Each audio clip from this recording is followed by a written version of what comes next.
Man, before I start really anything, man, I honestly enjoy breath work. Okay. It allows for the grounding, and it does allow for the natural alignment of just things to flow. So if you would, just some breath work, you know what I mean, for a couple minutes, I do a 4-7-8. Okay. Four, inhale, 4, hold 7, blowing out the mouth, 8. I like to be grounded into things, and I'm grateful for just being outside, nature. That's my go-to. So, Smithsonian's, welcome back. Yeah. This ain't just content. It's purpose. Purpose over popularity. We building legacy, not just views. Every story got meaning. Every voice got truth. Camera rolling, vision clear. We turn purpose into impact here. Smith says, let's go. Let's go. I felt my blood flow. Feeling blood flow. Yeah. Because I did Scientology. I just did entry level, the communication thing. And it's like, just being still, like mastering being still. Yeah. And just let your mind rest. So, It's important, because over in the Western hemisphere, there is just a lot of busyness. We here just out in nature, especially from an inner city. I'm a inner city, child. I'm a city boy, but What from? I'm right here in the Columbus, South Linden area. Okay. I grew up what we call the number streets, but my birth certificate says 18th, but I grew up on 17th, in between Cleveland Avenue and Ontario. That area had a lot of great assets that are unrecognizable. And being in that neighborhood, because my grandparents, should I say, they owned a house, a double actually, in that neighborhood. So growing up there next to my grandparents, and then of course there's some travel of other residents within the South Linden area, but yeah. Cool. So since you looked at your birth certificate, I asked somebody else, did it say Negro on your birth certificate? Like, what did it say for color? It did say actually black. So the classification, maybe I need to reclassify my race, or, in this time, because I do know my family history, and knowing my family history that goes back not in just oral communication, but physical photographs, as well as written documentation of my ancestors. Okay. Sweet. Yeah. So tell us about you. Like, you grew up in Columbus, Ohio, Linden area. So what is that about? Because I know there's a push for one Linden, but there's North and South Linden. So break it down for me. So South Linden is still considered the north side, but from a pinpoint of the geography of it, my area consists of kind of like right underneath the viaduct, which was 11th Avenue, going all the way up to almost close to the Hudson area. Okay. And then, of course, there's, the North Linden area that they have. Everything has been all red line since, but in the area that I grew up in, that was a predominantly black area, native to Columbus. There was a PBS special some years ago. Shouts out to my dude, Javier, who had a documentary as far as for just that land and how it was, before a certain period of time. Because you got to think, in that area, those houses are as old as the early 1900s, right? And some of them still standing. Yes, they have been construction that made them up to date, but primarily, that area was classified as South Linden area. Okay. Cool. Let's talk about the rec center. I know it's recently built, the Linden Center. Was that the one, same one? Was it? I don't know. It's different recs. It's different recs. So for rec centers for us, we had the Windsor Rec Center that was closer to us in proxy. This rec center is more or less past Hudson, so it's different area as far as for representing Linden for me. Okay. I knew what they called, well, we at Windsor, but of course it's Lula Pearl, the Douglas Center. You know, shouts out to James Buster Douglas, one of the champions. You know, to bring a title here to Columbus, man. 42-1 those odds. You know, and I feel like my pride was in that area more so within the number streets, the Windsor Terrace, now is known as Rosewind. That's where I grew up at. Okay. You know, this part that's over back in this area of Linden, my cousins grew up in here, off of Loretta. Okay. So proxy-wise, yeah, you know, it's still one Linden, but at the same time, like rec center-wise, yeah, man, everybody knew we took the terrace. Windsor Terrace, man, the Windsor pool, all that. Okay. Yeah.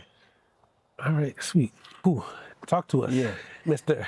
How you feeling? How you feeling, Mr. Foster? Actually, I feel great. You know, the energy's good. I'm in an aligned place in my life. I honestly feel that this moment for me was waiting for me. Like, this version of me was the version I've always waited for. And now that I'm experiencing it, I'm very grateful. All right. Let's talk about what version of it, like what trial did you have come through to get to this point? Yeah, what makes my story worthwhile is that it's real. Yeah. It's not overnight. It was built through, you know, personal things such as, mentally, emotionally, financially, and spiritually. And if I could actually, elaborate what I mean by that, Yes. physically, I didn't always feel that I was enough, you know? And I know that now we're in a place where a lot of people don't feel like they are enough. Aesthetics from a physical standpoint. Let's break it down, because I just came from a, sorry. Little bug in my, Yeah. I love it. No, let's break it down, because I just came from a podcast summit, and that's the thing that's not shown a lot, the vulnerability, because like we've been separated since COVID, and people are still not interacting. So it's like people want to know more of what that personal feels like. For me, I know I have some, probably may be in line. So for the viewers, what's some of that physical aspect that stop you? Like, what's the school system? Like, talk to it. Well, if we talk about just the ecosystem of how things are there, one thing feeds into another, right? Right. But from the physical aspects, it starts internal. It's what you think of yourself. And those projections are around you, external validation, because we're in a place of everybody's looking for their own acceptance. But I had that period of time for physically, I had looked into the mirror deeply so that I could go in deeply doing the work, the shadow work. We talk about doing the work, but we talk about labor, right? And doing the work on yourself, it is labor intense because it's breeding consistency over a period of time. You know, it's a daily routine. It's your routine and how you show up for you. And making yourself the prize that when you look into your mirror, what are you seeing? And then also, too, what is it reflecting back to you? So when I say, physically, I didn't, because my identity was, about what I did, not much more about who I am. Correct. And so that's why, with the shirts, with the merchandise product, I say I am. And, as a biblical stance, as Christ would say, I am what I am, when asked the question. That was a Moses, thing. Yeah. Tell him I am sent you, right? Yes. Because I remember our first conversation was on the way to the site, and we was talking about who we are. Yeah. Like we are who we say we are. It's like, and I'll never forget that. It's like, it's like to find somebody that could actually say that. Yeah. So it's like, once you accept who you are, yeah, you start to grow. It's like you find the right people at the right time. It's like everything falls in line. It's a frequency. And so that's what it is. It's kind of the radio station. When I grew up, we had radio stations. And you would tune into that channel. Yes. And what I would call that alignment is I'm fine-tuned into that station of where I'm at in life. If I want to dial it down, you know, just to see what's popular, what's trending and stuff like that, I have the option to do that. But as a person rooted in who they are, you control the thermostat, right? You're in control of the conscious decisions that you make and who you are, you know, and the consequences. That part. Yes. Right? Yes, sir. So now you mentioned physical. Now let's talk about the spiritual. Does it all fall in line, the spiritual? Yes, it does. You know, when it comes to the spiritual aspects, most people equate that to belief systems or who they worship or who they accept as their God and the morality or values that hold for spirituality. But spirituality was always different for me. I grew up not as a child going to church. So that looked different for me than somebody who went to church and had that level of structure of belief. Spirituality was, for me, was you're kind, you're good. It was more or less the social gospel. Okay. You know, you treat people with respect, honor, you know, love, those things. And then later it evolved for me for spirituality because I can say at an early age, I was seeking spirituality because I felt it was outside of me. Okay. And so at one point, you know, Islam was heavy for me, you know, even as a teenager. And I remember going to the mosque that was over on East Main. You know, now it's kind of like the area where Children's Hospital, Nationwide Children's, is, but there was a mosque that was over there. I went with a friend of mine. His name is Eric X now, but went to the meetings. I was all into it. And again, perspective-wise, this was the 90s. So not only did you have Islam, you had the 5% doctrine. You had Dr. Malachi York and other great spiritual teachers of the Africana studies, teaching knowledge of self. Okay. And so I absorbed those things out, you know, and it was part of a culture too. From the hip hop, we had artists very conscious from KRS-One and the likes of others that were speaking to us from a spirituality, but a conscious standpoint. Okay. And so spirituality, for me, as I'm searching, you know, I'm reading books. And of course, the music was the study. Right. We studied music. It wasn't just the basic association like, oh, I like this artist, I like this beat. No, what did you have to say lyrically? Okay. You know, where it had depths. And again, in my day, I wouldn't call myself the purist of hip hop culture because for me, I love the West Coast. Everybody that know me, I love West Coast. So I was rocking with the Ice Cubes, and, you know, the world. Hey, been out there, I see you repping the heart. LA, is that what it's there for? LA, man. You know, I love the West Coast, but I'm definitely a more now so of East Coast, and that journey was brought about from my older brother. My older brother, man, he was an East Coast head. Like, man, D Nice, you know, KRS-One, you know, Miss Melody. So all those, you know, the Rakims, you know, the God Rakim. So when I talk about, you know, the MCs, like the Big Daddy Kanes and things of that nature, all East Coast. They brought about spirituality in their talks of how they presented themselves, especially Rakim. Rakim is who I was trying to get out my actual vocal chords as far as for articulating it. So Rakim was one of the God MCs, you know, and he established his footprint, you know, out of the East Coast as one of the MCs to be emulated after. But when it comes to the nature of spirituality, I was searching.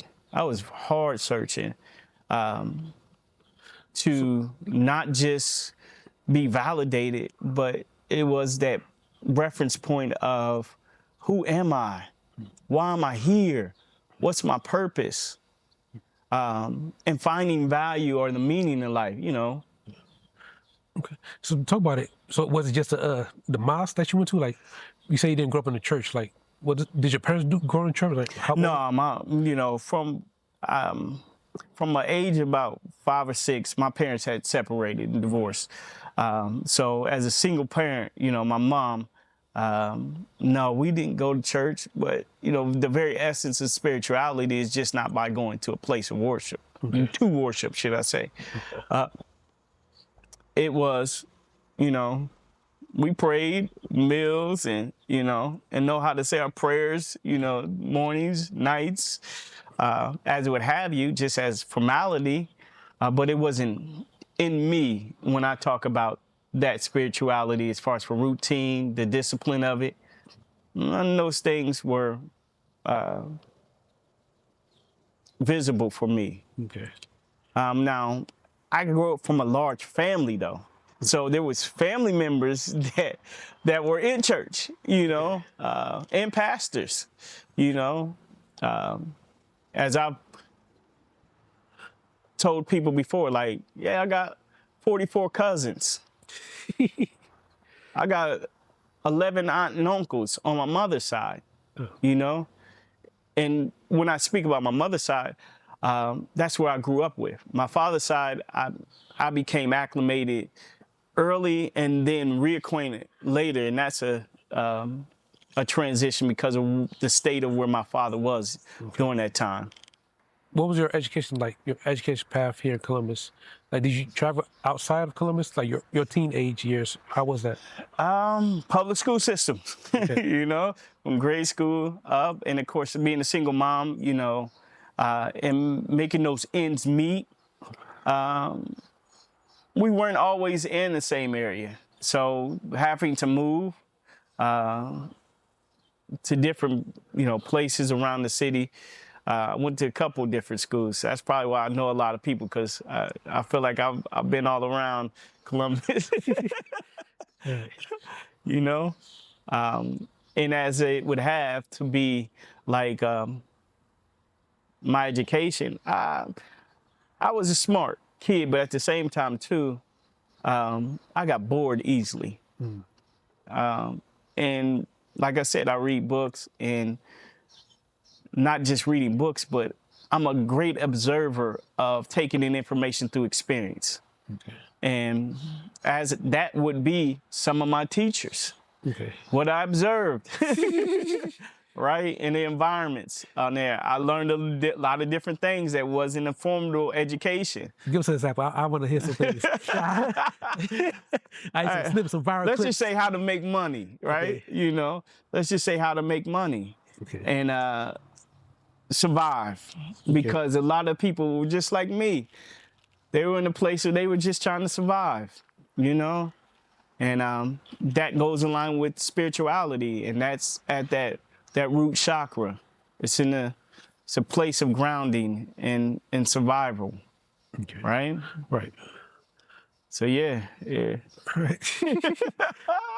So if you're academic, were you athletic? Like, yeah, I was athletic, man. I played football, ran track, tried basketball. Basketball, it was cool, but it wasn't my thing. I tried my freshman year, you know, in school, basketball was my thing. Football was my thing. Okay. And I would like to say for football, for me,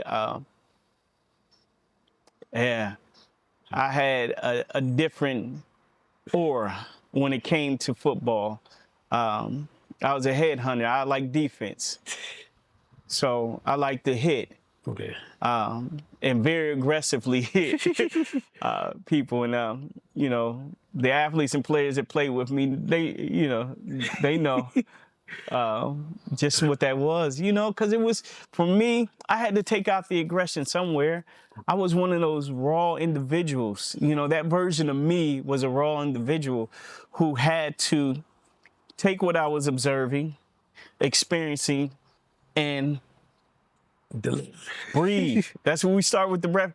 The breathe, I had to release some things, let alone the identity as a young teenager, feeling to see like, okay, where am I at in life? What am I trying to be? Now, granted, there's a lot of things that took place in my teenage years.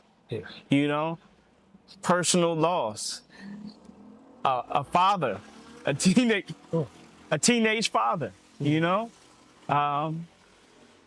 there's a lot of things. So at that time of high school, you know, I'm in the sports. Was I a scholar student as far as for things? I made the grades to play sports. I'll see students outside. Yeah. All the way through it. Yeah, and I did go to experience college and get some certifications as well as in educational sports. But school was not my thing. I can say that from as much as a person says they're a scholar about, you know, they read, they're conscious and things of that nature. Yes. I took it all in. You know, the formal education to the experience education to just in general, the education of life and what it taught. All right, sweet. So you're a great instructor. So how did that come about? So going back to my roots, my family, or should I say, my father's uncles, all had firearms. Okay. My uncles, military, Okay. to the core. Wasn't just a point of just carrying with you, know it was a part of you. Yeah. So it was no separation in regards to that. Streetwise and, you know, Oh. their duties to this country. Right. And so firearms was something I was not alienated from or not familiar from. And let's just say at that time of a teenager, I had experience with them. Okay. And so for me, me being a teen, I had firearms and I didn't shoot nobody, you know, nor did I have to threaten anybody in a sense to have a de-escalation with somebody. And so I saw that as I got older, you know, not just what I experienced with murders, not only as it resonates with my family, it hit home with some murders in my family and friends, murders. But for me, it was that thing where I wasn't trying to save people. I was just trying to expose them to something different with it. And so my passion was just that. I wanted to give the youth,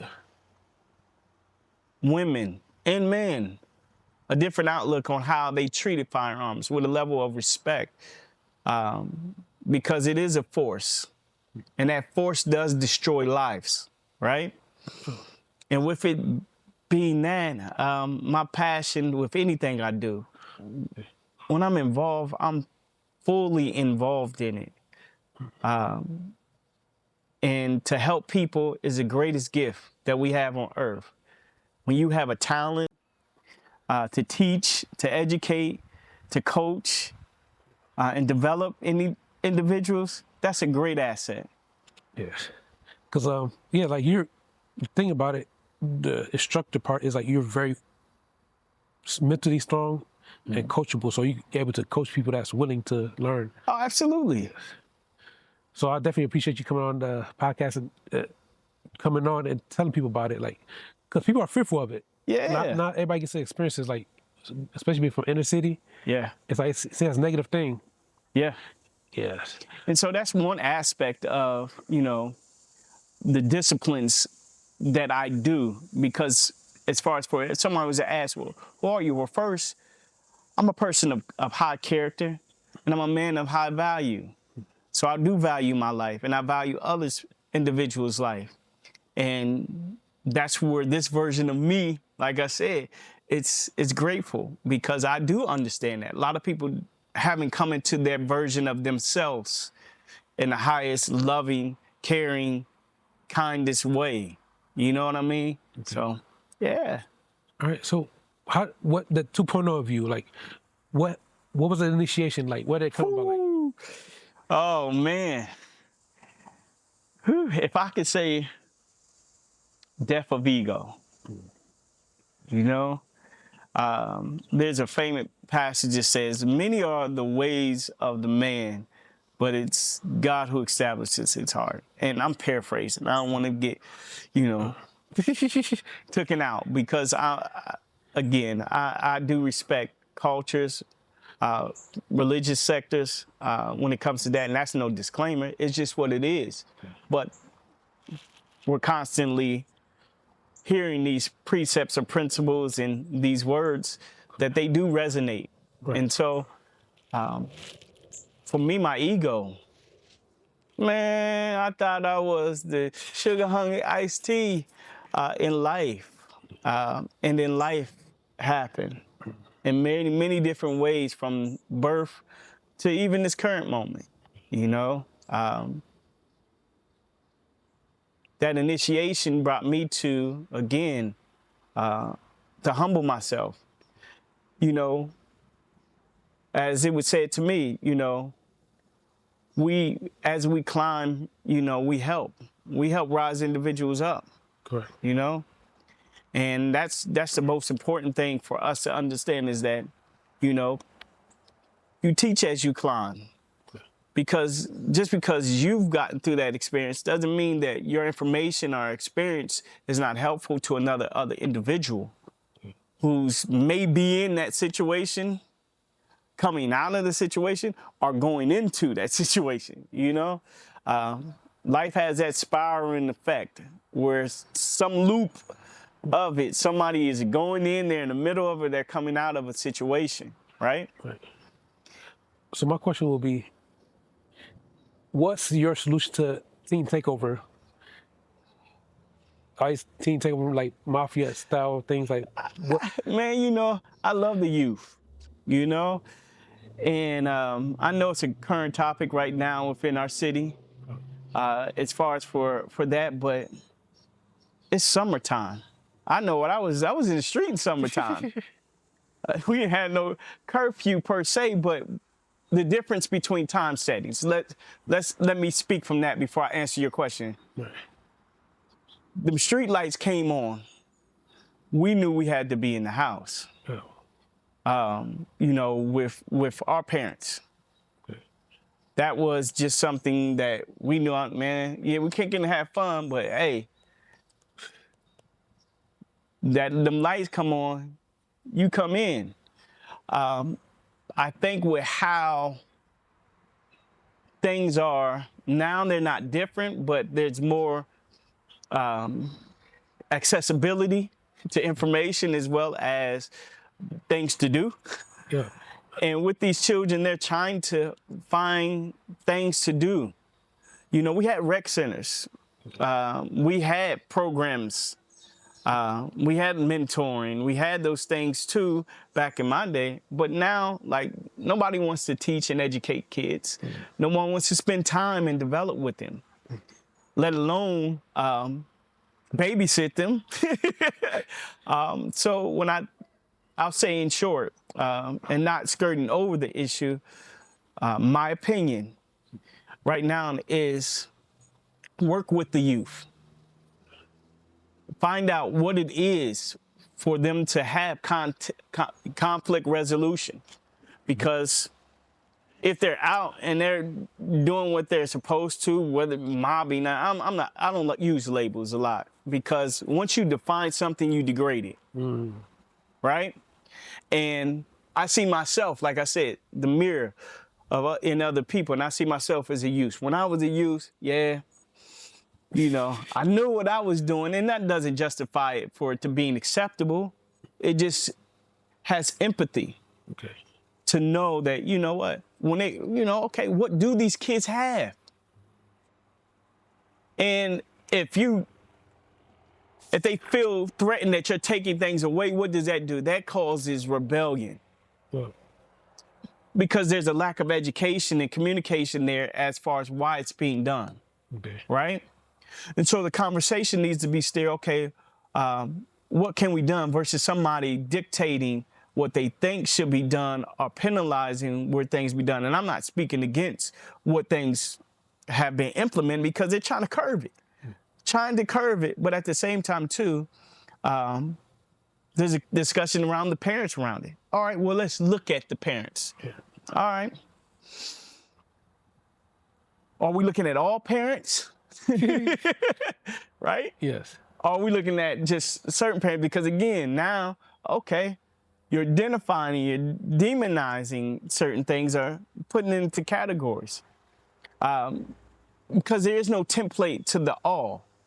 Let's just, you know, every experience is very different. And so it's getting a lot of attention because, granted, you know, it is a certain demographic that is doing it. But I went to a public school, but my public school was out close to Olentangy. Okay. And the demographics for a city kid going out to there, oh, I saw kids at that age doing things just as well as what I see now. Mm. So I'm no respecter of person, and I don't discriminate. I don't discriminate, you know? Okay. This is not the last time we're going to talk. So give us a sense of who is Foster, like what is your 2.0? Like what can we expect? So 2.0 is for me I'm at the intersect of fashion, personal development, coaching, and what I would call conscious lifestyle. Okay. Right? And that's 2.0 for me. Okay. In the areas and arenas that I am in now, with the various things that I do, they ain't me. You know, a lot of people speak out of what they do is who they are. No, I do a lot of things. I'm very well at doing those things. So 2.0 is kind of it's a man, okay, completely in his sovereign nature, who pleads with humanity to understand their freedom of choice, because they are conscious beings, being able to determine what they do in their actions with consequences, as well as how you leading with care, leading with kindness, leading with love. That's the 2.0 for me. And not just that aspect of me, I'm also a father. Okay. I'm a grandfather. Yeah. You know? Dang, you for real? Yeah, absolutely. Yeah, you know. Like you're 30s. Hey, man, feel like Benjamin Button right about now, man. You know, I feel I'm aging backwards because joy has been realigned with me. Okay. And so I do have a different joy with me these days, you know. I remembering this in a ghetto bird. We used to call it ghetto bird, man. Yeah. You know? It's a military plane. Our military helicopter. What the heck? Yeah. But I feel like I'm third world with the helicopters flying low like that. So. Oh nah, man. I'm used to the ghetto bird. It was more visible in the 90s, right? Yeah. So you're multi-dimensional. So you have grandkids, you said? I have a grandson. Grandson. I just have one grandchild right now. Okay. So how is that? Like, is that what made you 2.0? Like, what made, like, you have many layers of generations. Like, What are you seeing? Yeah, because let's say it is part of it. It is part of it because, again, I'm a teenage father, man. Man, I ain't had no choice. I had to go instantly from adolescent to, fatherhood real early, and that was, like I said, survival mode. So my daughter, she got the brunt of just this raw guy, man. God forgive me. Being a grandfather now, it allows for me to be a hero, right? To some degree. I'm one of his first pillars that he gets to see his influence. Besides his dad, his father's very active in his life. But as a grandfather, man, it's joy. Let's talk about it. Not a lot of people get to see this. Like, they feel like they're stuck. Oh, wow. So what I notice is the people I'm around, they have kids. So I don't have no kids, but it's like they have kids, and it's like they tell me that story. It's like, wow, it's interesting. It's like they're all grateful, but it's like there's some things that they're seeing now. It's like, wow. It's like I'm trying to understand. Like, what do they see? It's like, so what are you guys? What do you see? It's like, yeah. Well, it's a old saying that goes like this: when a child comes into this world, you don't teach them the things you learn. Let them teach you. okay, And so we've all been programming to some extent, yes, how we do things. You do it like this because those experiences of others that were elder to us, they navigated us in those ways. And when having someone else that you now have to educate and rear up or be an example for, it comes with a great deal of responsibility. So having children as well as not have grandchildren or grandson, it is a big responsibility. And individuals who are maybe single, not excluding them because for a period of time, individuals may have been aunts and uncles, yeah, and that's a responsibility too. So I wouldn't just exclude it just to those who are bearing children as a responsibility.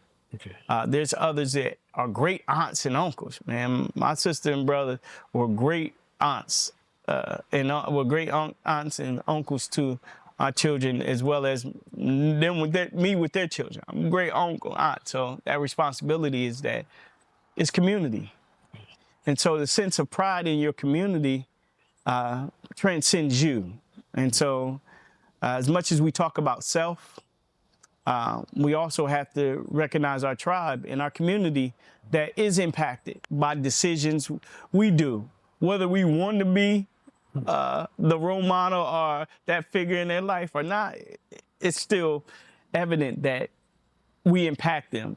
You know what I mean? And so for this version with having a grandson, he mimics. It may do something. So I had to be mindful as well as just curious with him, because what I didn't get to do with my daughter was allow for the imagination to be big, right? yeah, Because when you're in survival mode, you're like, man, I need you to do this so that you don't end up like me, right?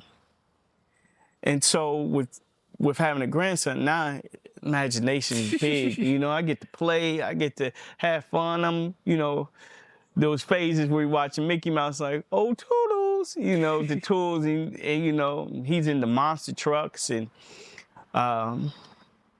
so it's fun. I get to build tracks with him, and for him, it's like, there ain't no problem I can't solve for him. okay, Which is dopamine for anybody that's an adult. Like, yeah, you're right. It's encouraging back to us too. So the benefits of it go both ways. They get to have somebody present, and you get to also be present enough to experience not being in a survival or in a mode where you're not present because you have to work and you have to provide and doing those things. And granted, I still have to do those things, but it's not as pressing. You know what I mean? okay. So you talk about imagination and things like that nature. So the artistic piece, like let's talk about it. Yeah. So you have a pyramid on you, like let's talk about it, like talk about your art craft. So I love culture. I love the arts. I like to find the bliss in somebody painting portraits. I'm a writer. So again, with me being able to express myself in endless possibilities, oh, it's great. And so from like the piece, you know,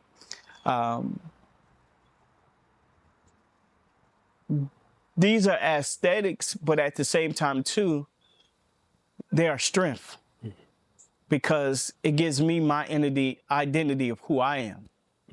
I'm a person that is grounded, and not just grounded, but my love for the artistic expression, not being different, but having different things out of precious, fine minerals, stones, just as anyone else, you know?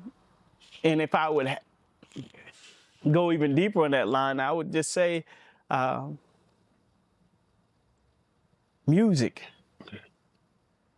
Music is, I love, anybody knows me, I love music. And when I say that, I'm not talking just genres. Because most people say, I love music. And then you start to name artists and go down the tracks and then like, oh, you love jazz. Oh, you love R&B. Oh, you love hip hop. Or you love country, soft rock, classical music, you know, etc. And when I say I love music, meaning that I don't put no limits on the music that I take from a standpoint. And when I was growing up, that's just what it was, man. My mom, you know, she dad too. My dad tells me this story that he said when you and your siblings were kids, they used to have house parties. They say y'all are the only kids that could sleep through music, right? Only kids that sleep to music. So now I know more insightfully about frequencies, vibrations, and hertz as it relates to the musical connotation of things. Now it's like, oh, wow. I was hardwired from a kid. And my love for music extends out there because the poetry, being a writer, the poetry of things flowing and transitioning to something else, right? Yeah. Sweet. So do you have any items available yet? Like how you come with your art? With art and painting portraits, no, not at all. My writing is more or less now storytelling. Okay.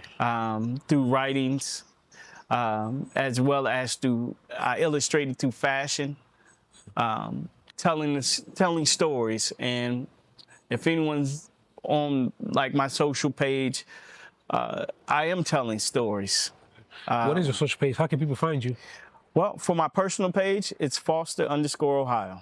Okay. Simple as that. How they can reach me. And I like to tell stories. I like to educate. And I like to inspire much more than anything else. Because inspiration is the key to imagination. So that breath that comes into me to inspire me to have my breath to illustrate through expression, oh man, it's the best feeling ever. You know, as Albert Einstein said, you know, imagination is the key to life's coming attractions. Think about that. Yeah. Imagination is the key to life's coming attractions. So you ever seen the trailer? Yes. Right, in the movie? Mm-hmm. It's already done, right? Yes. It's already complete. But that highlight that's brought before you, what does it do to you? Have anticipating. Yeah, it's the anticipation of things. Yes. And that's how life is with the imagination. Okay. Sweet. So with that, So what are you anticipating from you?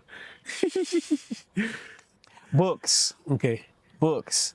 I have a book out now. Me and my partner have co-authored a book, and when I say partner, the partner of the enterprise brand 369, Okay. and one of our signature brands is Freqncy, Freqncy.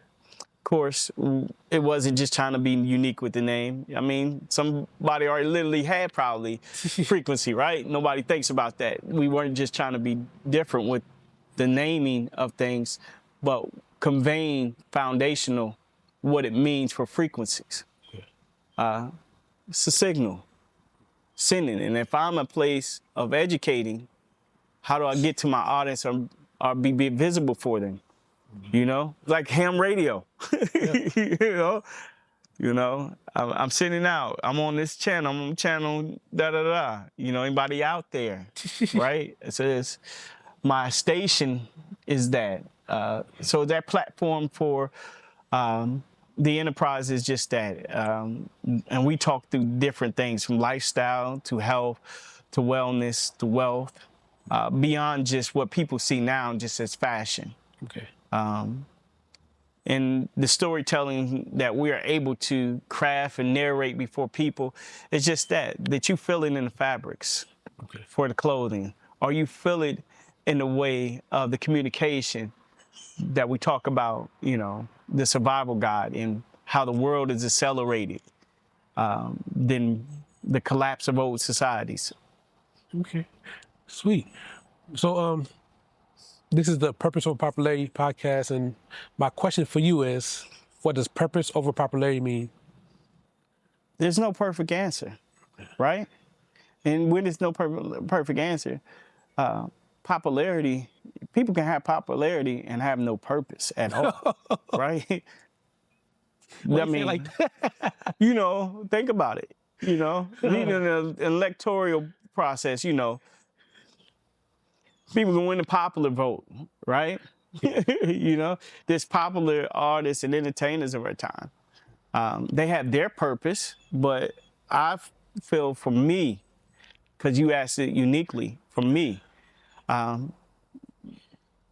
as Rick Warren said, the purpose-driven life, right? My purpose is defined by what I do, and I embody it in everything that I do, from how I speak, how I act, and how I behaved, in a sense of my gift is being here on earth.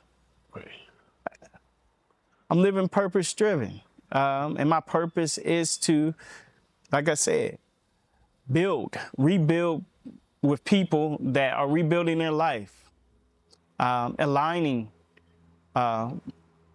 for their 2.0s, and as well as tell their story in the most expressive way that they want to tell. Okay. All right. So, the question I want to ask is frequency. So, as you're progressing, the thing I'm understanding is you spoke those things out because you're a Yeah. writer. You write those things out. So, what's some positive or oratorical words for the viewers to move into their purpose? So, how do you find the time, the frequency, just what time a day do you find to just write in purpose? Right in the morning. I think flow states is what I would use as a word. Flow states. Right before you get to bed. Right in the morning before you wake, before you do anything else. Get up. Feel how you're feeling. Write it. It could be a series of goals. It could be a series of journal writings. It could be a series of affirmations. It could be a series of looking 10 years down the road, or exercises where you can do it at night. And maybe after, you know, some meditation or something, you could write and ask yourself, hey, it's billions of years in the future, and I'm about to transition from this life. who's around me? Why are they around me? Who's most impactful? Right? Right. What did I do? What legacy did I leave? What was my imprint that I left here for someone else to carry? Because we're building things that will or should be here and last after we're well gone, right? And so writing does that. Because look at what we're doing now.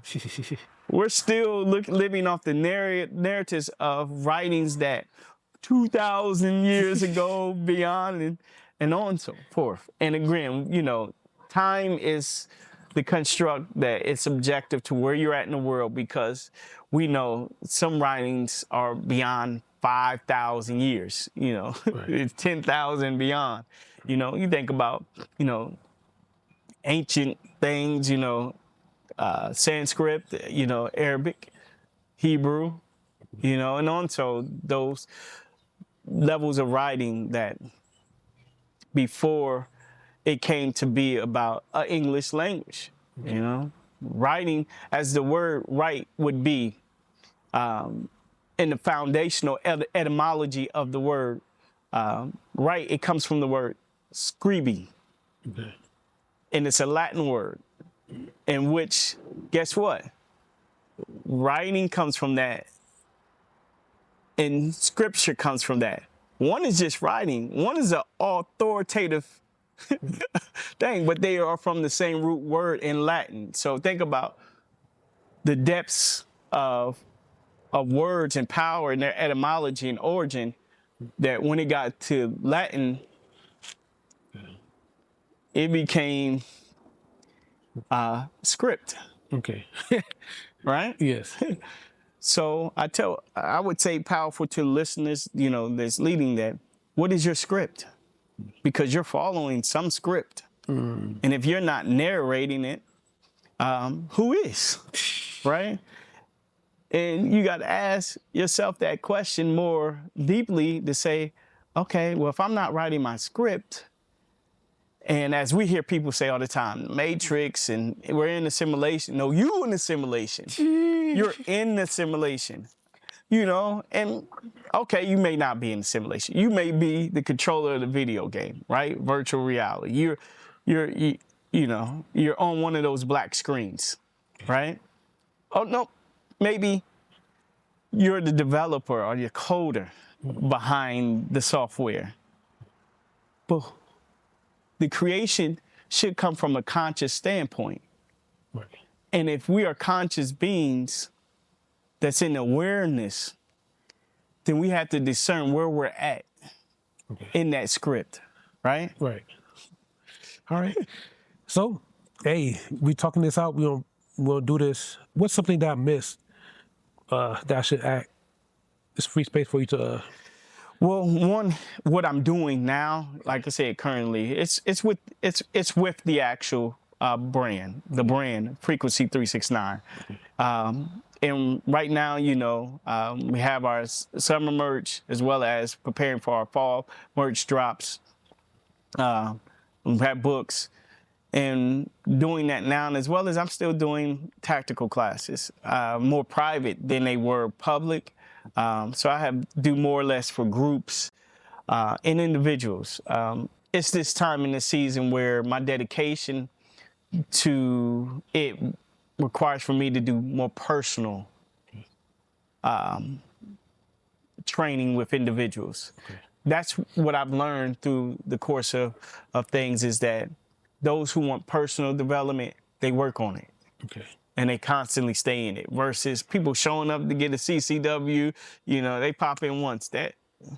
There's no longevity as far as for teaching anybody. And for me, being able to hold that responsibility of teaching somebody something and then they just go out. And granted, Talk about it. Our current state, you know, is constitutional carry, so people don't have to get a license. Okay. You know, it's like you get licensed with anything else, you know, especially something that will cause deadly force.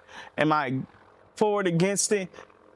I feel that people should have some form of education about it just before they go get things. Because if you don't know the purpose of it, abuse is inevitable. It's inevitable, right? Right. So it has to be a balance. We have to find a balance in firearms and the training of individuals to the degree of not just shooting, because people default it just down to shooting. No, 97% of it's mentally. Right. 3% is shooting. Man, I can teach you to shoot something all day, but the aspect is psychologically how it affects you, financially how it affects you, emotionally how it affects you. Because if you had to use it, that fight or flight's gonna kick in. And if you ain't got no muscle memory to be able to exercise what you're doing, it could be your last day. It may not, but I digress. So how can people reach out to you? Like, how can people reach out to you? We're on all social medias, whether it be TikTok, be Meta Enterprise, whether it be Threads, Instagram, our Facebook, those platforms. And then where I would love for people to come is to the website. And the website is operating, it's open, and people can contact me at my personal page on IG, which is Foster, like I said, _Ohio. So. All right. Cool. So any closing words I missed for today? I would just say, man, it'd be closing words for me. Man, I appreciate what you're doing for the community as a whole. I see your vision, and I just wanted to be able to come on board because people say, why is his story worthwhile telling? Because it's real. It's authentic. And from a standpoint of me getting into all the other aspects within our talk, got to hit some people with just some breadcrumbs. Okay. Right? And so lasting words would be just that for you, Smith. You may not reach the Jay-Z's of the world, or you may not reach the Donald Trumps of the world. The Kanye's are the young Miamis. Yeah. But you have influential people right here and that's close to you that are doing great, phenomenal things. Columbus is a great place. It's a great city. And far beyond just what the spins are with other media, you're a journalist yourself. Yeah. And as you write and narrate different scenes and places for people, it's the greatest place you could be, man. You here on Earth, Yep. So, but yeah, off camera, man. We listen. Once if we got grass here, man, we listen. We're gonna take these shoes off, get a little grounded, man. Yes, sir. That's just me, man. It ain't got nothing to do with anything but reconnection Correct. to who you are and respect what's around you. This earth, to take care of it. Yeah. The people, we're human. Yeah. All them other labels don't mean nothing. Exactly. Yeah. Appreciate your time. Thank you. Yeah. You definitely say it's real. This is real Yeah. stuff. Yes, I love that. All right. Appreciate you.